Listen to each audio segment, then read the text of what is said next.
అందరికీ నమస్కారం. Welcome to Kishore's view. ఈ వీడియో మనము చేస్తున్న ఉద్దేశం ఏంటంటే, ఫ్రాన్స్ దేశంలో ఒక వృద్ధ మహిళ, 71 సంవత్సరాల మహిళ, ఆమె ఘోరమైన అత్యాచారానికి గురైంది. ఎవరి ద్వారా అంటే ఎవరి ద్వారా కాదు, ఆమె సొంత భర్త, ఆమె హస్బెండ్ ద్వారానే ఘోరమైన అత్యాచారానికి 10 సంవత్సరాల పాటు గురైంది. మొదటగా ఆ తల్లి జెసిల్ పెలికాట్, ఆ తల్లికి నా నమస్కారాలు తెలియజేస్తూ ఉన్నాను. ఈ కేసు విషయము పూర్వాపరాలు మనం పరిశీలన చేస్తే హృదయ విదారకంగా ఉన్నాయి. ప్రపంచాన్నే కుదిపివేసిన ఘటన ఈ ఘటన. సొంత హస్బెండ్ 57 సంవత్సరాల వయసులో ఆయన భార్య ఉండగా, డొమైన్ పెలికాట్ అనే అతని పేరు, హస్బెండ్ పేరు. ఆమె భార్య భర్త ఇద్దరు కూడా దాదాపుగా ఒకటే ఏజ్ గ్రూప్ వాళ్ళు, 71 ఇయర్స్ వరకు ఉంటాయి ఇప్పుడు. అయితే ఈమె రేపు గురి కాబడిన ఏజ్ 57 ఇయర్స్ అప్పుడు మొదలు పెట్టుకుంటే, దాదాపుగా 10 సంవత్సరాలు అంటే 2011లో రేప్ చేయటం ఆమెని మొదలుపెట్టి 2019 ఆఖరి భాగం 20 వరకు కూడా ఆమె రేపుకి గురి కాబడతానే ఉంది. ఇలాగూ జరిగింది అనేది మనము ఆ కేసు పూర్వాపరాల్లోకి పరిశీలన చేస్తే, ఇతను హస్బెండ్ ఆమెకు డ్రగ్స్ ఇచ్చి, మత్తుమందు ఇచ్చేసి ఆమెని పూర్తిగా అసలు ఆమెకి కాన్షియస్ లేకుండా, స్పృహ లేకుండా చేసి, ఆన్లైన్లో సొంత భార్యని మీరు రండి, నా భార్యని మీరు అనుభవించండి అని ఆన్లైన్లో ప్రకటన ఇచ్చాడు. అంటే కొంత రిస్ట్రిక్టెడ్ గ్రూప్స్ ఉంటాయేమో బహుశా, ఆ గ్రూప్లో అతను ప్రకటన ఇచ్చాడు. యాక్చువల్గా ఇది జరిగింది ఫ్రాన్స్లో ఒక చిన్న గ్రామం. ఆ గ్రామం పేరు మజాన్ అనే గ్రామం. ఆ గ్రామంలో ఈ ఘటన జరిగింది. దానిలో మహా అయితే ఒక 6,000 మంది ఉంటారు ఆ గ్రామంలో. ఆ చిన్న గ్రామంలోనే ఈ దుర్ఘటన జరిగింది. అయితే ఆన్లైన్లో ఎప్పుడైతే ఇతను హస్బెండ్ వాడు ఓపెన్గా పిలుస్తూ ఉన్నాడో, ఆన్లైన్లో పిలిచినప్పుడు వాళ్ళు వస్తున్నారు ఇంటికి, ఇతని ఇంటికి వస్తున్నారు. ఈమె ఇంట్లోనే ఉంటుంది. ఈమెకి ఏం జరుగుతుందో తెలియదు. ఈమెకి పూర్తిగా ఆ మందులు ఆ ఫుడ్లోనే కలిపేసి, ఆ ఫుడ్ చేసేటప్పుడే కలిపేసి, ఎందుకంటే ఆమెకి అనారోగ్యం వచ్చింది, ఆ అనారోగ్యాన్ని అడ్వాంటేజ్గా తీసుకున్నాడు. ఫుడ్లోనే ఆ మందు కలిపేసేసి ఆమెని వారు అనుభవిస్తూ ఉంటే, వీడు ఏం చేస్తున్నాడంటే వాళ్ళకి తెలియకుండా వీడు షూటింగ్ చేస్తూ ఉన్నాడు. అట్లా దాదాపుగా ఒక 70 మంది దాకా ఆల్మోస్ట్ వీడు షూటింగ్ చేస్తూనే ఉన్నాడు. దాదాపుగా 10 సంవత్సరాల పాటు సొంత భార్యని వీడు ఆ విధంగా చేశాడు. చేసినప్పుడు ఇది ఎలాగూ బయటకు వచ్చిందంటే ఈ విషయము, ఆవిడైతే రోజుకు రోజు క్షీణించిపోతూ ఉంది, వెంట్రుకలన్నీ ఊడిపోతూ ఉన్నాయి. ఆమె పేరు జెసిల్ పెలికాట్, మనం చెప్పుకున్నాం కదా. ఆవిడ వెంట్రుకలన్నీ ఊడిపోతున్నాయి. ఆమె ఘోరమైన పరిస్థితుల్లో ఉంది. ఆమె హాస్పిటలైజ్ అయిపోయింది. ఆమెకు 3 కొడుకులు ఉన్నారు, మనవళ్ళు మనవరాళ్ళు ఉన్నారు. 3 కొడుకులు, మనవళ్ళు మనవరాళ్ళు. వాళ్ళు కూడా దాదాపుగా 25, 26 సంవత్సరాల వయసు ఉంది మనవళ్ళు మనవరాళ్ళకి. ఆ ఏజ్ గ్రూప్ పిల్లలు ఉన్నారు వాళ్ళకి.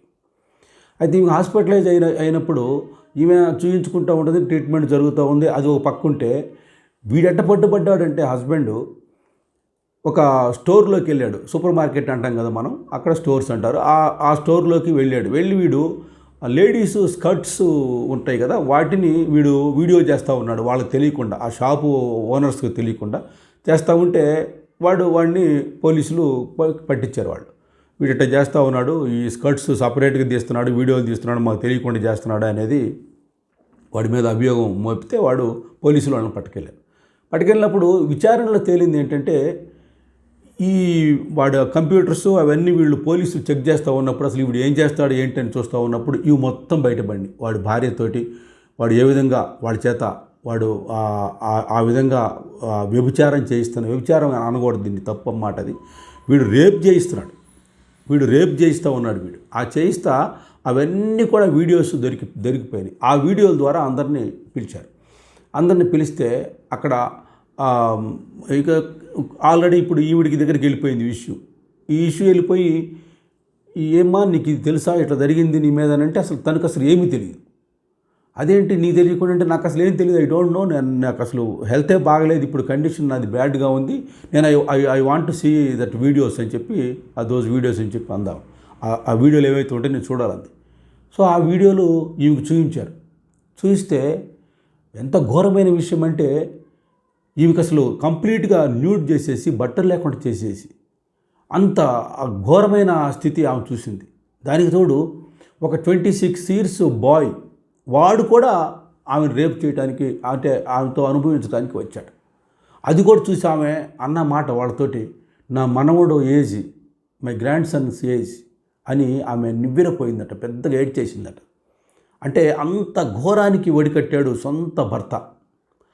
అది కోర్టులో ట్రయల్కి వచ్చేసింది. కోర్టులో కేసు వచ్చిన తర్వాత సెప్టెంబర్ 2వ తేదీన మొన్న 2024లో సెప్టెంబర్ 2వ తేదీన ఫైనల్ హీరింగు, ఫైనల్ ఆర్గ్యుమెంట్స్ అన్నీ అయిపోయిన తర్వాత ఆ 3 నెలలు ఆ కేసు ప్రొసీజర్ మొత్తం జరిగింది. ఆ కేసులో దాదాపుగా 3 నెలలు, అంటే మొన్న December 19th 20th ఆ ప్రాంతానికి ఇది కేసు ఫైనలైజ్ అయిపోయింది. దానిలో 70 మంది కదా రేప్ చేశారు అనేది మనం మాట్లాడుకున్నాం. దానిలో 50 మంది అవుట్ రైట్గా వాళ్ళు ఒప్పుకున్నారు. కొంతమంది కొద్దిగా శిక్షల్లో అప్ అండ్ డౌన్స్ ఉన్నాయి. కొంతమంది 3 సంవత్సరాల నుంచి 15 సంవత్సరాల వరకు శిక్షలు పడినాయి. ఆమె భర్తకైతే 20 సంవత్సరాలు శిక్ష పడింది. దానికి కారణం ఏంటంటే ఆయన డ్రగ్స్ ఇచ్చాడు, తర్వాత రేప్ చేశాడు. రేప్ కేసుకి డ్రగ్స్ ఆమెకి ఇచ్చిన సందర్భానికి రెంటికి కలిపి వాడికి 20 years జైలు శిక్ష వాడికి పడింది. అయితే ఇక్కడ మన భారతదేశంలో లేక మన దేశంలో అయితే ఇటువంటి పరిస్థితి వస్తే ఏమవుతుందంటే, మనకు తెలుసు దిశ అని పేరు పెట్టారు ఒక అమ్మాయికి, ఎవరు రేపు గురి కావాలని అమ్మాయికి నిర్భయ అని పెట్టారు. ఇట్లాగూ రకరకాల పేర్లు మన వాళ్ళు పెట్టారు. అభయ అని పెట్టారు. అంటే ఏంటి, వాళ్ళ పేర్లు చెప్పడానికి కూడా ఇష్టం లేదు. ఎందుకు ఇష్టం లేదంటే వాళ్ళ కుటుంబాలు ఉంటాయి, వాళ్ళ బంధువులు ఉంటారు, ప్రెస్టీజెస్ ఉంటాయి, ఆడపిల్లలు కదా, అందుకని పేర్లు చెప్పడానికి లేక మన వాళ్ళు పేర్లు మార్చి పిలవటం అలవాటు చేశారు. కానీ ఆవిడైతే ఆ దేశంలో ఆమె ఏం చెప్పిందంటే, అంత ఇంటర్నేషనల్ మీడియా అంతా వచ్చేసింది. ఆవిడ చెప్పేది ఏంటంటే, ట్రయల్ జరుగుతూ ఉన్నప్పుడు కూడా, కోర్టులో ట్రయల్ జరుగుతూ ఉన్నప్పుడు కూడా పబ్లిక్గా జరగాలి, సీక్రెట్గా క్లోజ్డ్ డోర్స్లో జరగొద్దు, నాది పబ్లిక్గా జరగాలి, ప్రతి ఒక్కరికి ఈ విషయం తెలియాలి అనేది ఆ మొట్టమొదటి నుంచి చెప్పుకుంటూ వస్తుంది. కోర్టు వారు కూడా అలాగే చేశారు. ఏదైనా పబ్లిక్గా అందరూ వినాలి, నేను చెప్పేది అందరూ వినాలనేది. ఆ విధంగా ఆవిడ చేస్తూ ఉంటే మొత్తం అక్కడ ఫ్రాన్స్ దేశమే కాకుండా ప్రపంచ దేశాలు మొత్తం కూడా దృష్టి సారించినాయి. ఎందుకు ఇంత ఓపెన్గా ఇట్లా ఎందుకు చెప్తుంది ఆ వృద్ధ మహిళ, ఆ పెద్ద ఆవిడ, మన అమ్మల వయసు ఆమెది, ఎందుకు ఇట్లా చెప్తుందంటే, ఆవిడ బయటకు వచ్చి జడ్జిమెంట్ వచ్చిన తర్వాత ఆవిడ చెప్పే మాటలు ఏంటంటే, ఇది ప్రజలకు తెలియాలి, ఇటువంటి విషయాలు ఇంట్లో కూడా జరుగుతున్నాయి అనేది ప్రజలకు తెలియాలి, మన సొంత వాళ్ళే చేస్తారు అనేది. ఇప్పుడు ఇతను ఇంకొకటి కూడా చేశాడు. ఇంకోటి ఏం చేశాడంటే, వాళ్ళ కూతురు, వాళ్ళ సొంత డాక్టరు ఆ అమ్మాయిని కూడా ఏం చేశాడంటే, ఒక బ్యాడ్ ఇమేజెస్ అంటే ఫోటోలు తీసి ఆ ఫోటోలు కూడా వాడు వేరే చోట అప్లోడ్ చేయటం, వేరే చోట్లకు పంపించడం, అట్లా ఆ ఫొటోస్ తీశాడు, బ్యాడ్ ఫొటోస్. అయితే అది ప్రూవ్ కాదు. కోర్టులోకి ఈ అమ్మాయి కేసు జరుగుతూ ఉన్నప్పుడు మనం చెప్పినప్పుడు సెప్టెంబర్ నుంచి జరుగుతూ ఉంది కదా, ఎప్పుడు సెప్టెంబర్ 2వ తేదీ నుంచి జరుగుతూ ఉంది కేసు. నవంబర్లో ఈ అమ్మాయి కూడా సాక్ష్యం చెప్పడానికి వచ్చింది. నన్ను కూడా అట్లే చేశాడు మా డాడీ, నన్ను కూడా అట్లా క్రియేట్ చేశారు, కాకపోతే నాకు సాక్ష్యాలు ఏమి లేవు కాబట్టి నన్ను పట్టించుకోలేదు కోర్టు, సాక్ష్యాలు నేను చూపించలేకపోయాను. కానీ నన్ను కూడా ఎట్ట చేశాడు, ఆ బొమ్మలు క్రియేట్ చేసి ఆ అమ్మాయి మరి ఎప్పుడు ఏ రకంగా ఫోటోలు తీసాడో ఎట్ట చేశాడో తెలియదు, కానీ అది చేశాడు. ఆమె అమ్మాయినే కాకుండా ఇద్దరు కోడళ్ళను కూడా అలాగే చేశాడు. అంటే వీడు అంటే వాడిని మనం ఏ మాటలతోటి వాడిని అనాలో నాకైతే అర్థం కావట్లేదు. సొంత కూతుర్ని అలాగే చేశాడు, కోడల్ని చేశాడు, దానికి తోడు భార్యనైతే 10 సంవత్సరాల పాటు ఇట్లా 70 మంది చేత రేపు చేయించడం అంటే ఒక మనిషి అనేవాడు వాడు మనిషా గుడ్డ అర్థం కావట్లా. అంటే ఇది ఎందుకు ఇది నేను ఇంత స్ట్రెస్ చేసి చెప్పాల్సి వస్తూ ఉందంటే సొసైటీలో చాలా ఘోరాలు జరిగిపోతూ ఉన్నాయి, చాలా ఘోరాలు జరుగుతున్నాయి. అసలు అర్థం కావట్లా, ఏ ఇంట్లో ఏం జరుగుతుందో కూడా తెలియట్లా. ఇది ఇంట్లోనే జరిగింది, చిన్న గ్రామంలో జరిగింది, 6000 మంది ఉంటారు, ఆ గ్రామంలోనే ఇంత ఘోరం జరిగింది. కాబట్టి ఆవిడ చెప్పే సందేశం లాస్ట్లో ఏంటంటే ఇది అందరికీ తెలియాలి.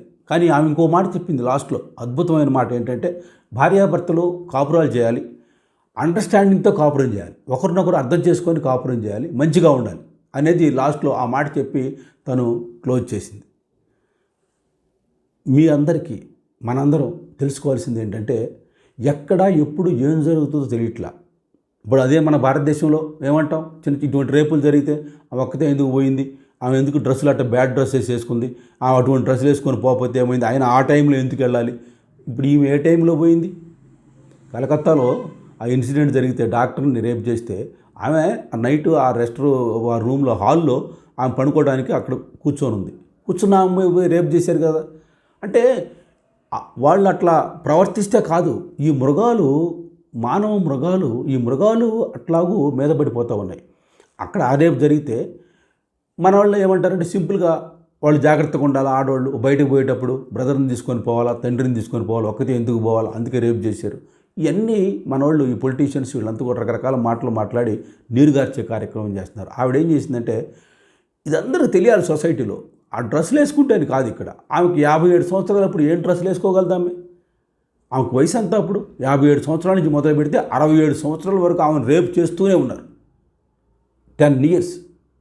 ఎంత ఘోరం కదా. అంటే ఆమె ఏం తప్పు చేస్తే ఆమె ఏం చేయాలి, ఆమె బ్యాడ్ డ్రెస్సులు వేసుకుందా? లేదు. కాబట్టి మనందరం గమనించాలి ఏంటంటే ప్రతి ఇంట్లో జాగ్రత్తలు తీసుకోవాలి, ప్రతి ఇంట్లో అబ్జర్వేషన్ ఉండాలి.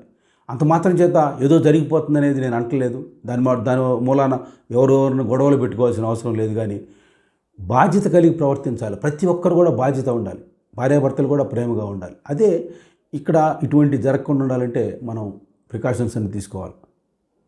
ఇదే ఈ వీడియోలో సారాంశం. అందరికీ నమస్కారం.